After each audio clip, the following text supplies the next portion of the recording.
नमस्कार मोर आ गोटे वीडियो को आपण मानक स्वागत करुच्ची। आज मु एप्रिल मासर 19 तारिख में पालन करा ECCEDAY रो बैठक विवरणटा किपर लिखिबे सेटा मु आज आपण मानक सहित शेयर करबा को जाउची। एटा हला एप्रिल मासर 19 तारिख में पालन करा ECCEDAY रो बैठक विवरणी। प्रथम एठी अधिवेशन नंबर लिखिबे जो डेट रे पालन करछंती से डेटा एठी मेंशन करिवे। अद्यता 19/4/2024 रिख 1 घटिका समय अंगनवाड़ी केन्द्र कालियो ठारे मो सेंटर नाम लिखी आपण मानक सेंटर ना एठी लिखिबे।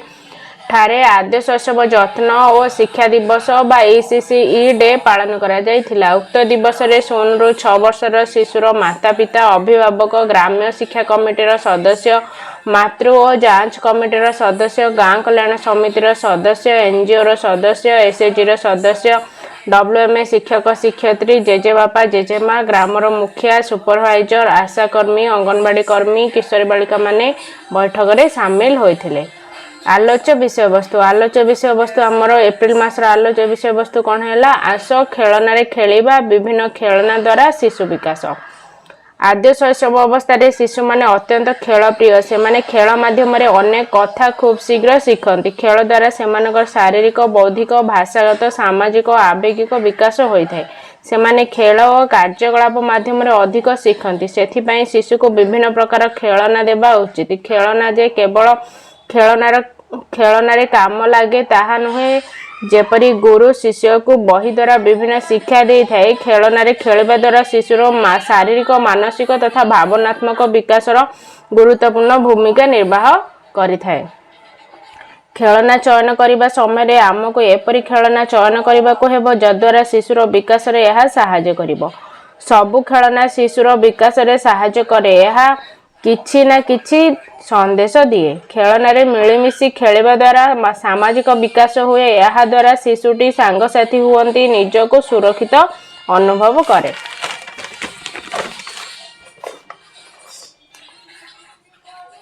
जेतेबेले 2 मासरू 3 वर्षर शिशु निज हाथ द्वारा छोट छोट खेलना जेपरी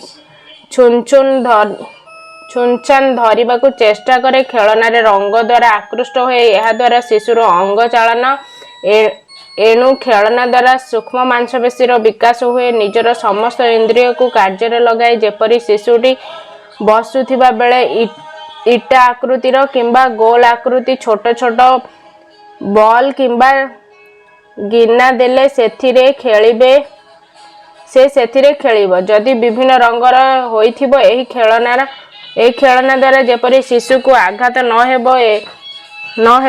एही खेलना द्वारा शिशुटी शब्द विषय आकृति विषय जानि पारे। जेपरी जेतेबेले आपण खेलनार चयन करूछंती यह विशेष भाव में ध्यान देबे जे जेपरी खेलनाटी रंग टाण नथिबो, यह प्लास्टिक रो तैयारी होई नथिबो। यह द्वारा यह बेसी दामिका मध्य होई नथिबो। बॉल रे खेलिबा द्वारा शिशुर शारीरिक विकास हुए। जे खेलना द्वारा शिशु दैनिक धरिबा जेपरी खेलना द्वारा शिशुर चक्षुर कार्य बढ़ी जाए। यह द्वारा सूक्ष्म मांसपेशीर विकास हुए। एही बॉल आपण कपड़ा द्वारा मध्य तैयारी करि परिबे। आम चतुर्पार्श्व छिबा विभिन्न काठी कुटा कागज तुला कपड़ा द्वारा मध्य शिशु निमंते सुंदर सुंदर खेलना सब तैयारी करि परिबा। एबे देखा देइछि कि जे अभिभावक माने शिशु को खेलना न देई मोबाइल देई निज काम रे लागि पड़ंती। यह द्वारा शिशुर कल्पना करिबार शक्ति एवं रचनात्मक शक्ति रे बाधा हेउछि। तेणु शिशु को वीडियो गेम और इलेक्ट्रॉनिक खेलना ठारू दूरेई रखंतु। मनोवैज्ञानिक मते शिशुटी खेल और खेलना द्वारा शिशुर भल विकास होई थाए। तापरे सर्वशेष उपस्थित थिबा समस्त अभिभावक मानकु धन्यवाद अर्पण करा जाई सभा संग करागला। एटा थिला एप्रिल मासर ECCEDAY रो बैठक रो विवरणटा। आशा करूची ए भिडियोटी आपण मानकु बहुत भल लागिबो बोली। एही परि सब आगामी भिडियो देखिबा पई मो चैनल को लाइक शेयर कमेंट एवं सब्सक्राइब करंतु। ता सहित पाखर थिबा बेल आइकन टी को प्रेस करंतु जहा फल रे आगो को आसुथिबा एही परि नुवा नुवा भिडियो मो नोटिफिकेशन जरिया रे आपण मानक सहित शेयर कर परबी। धन्यवाद।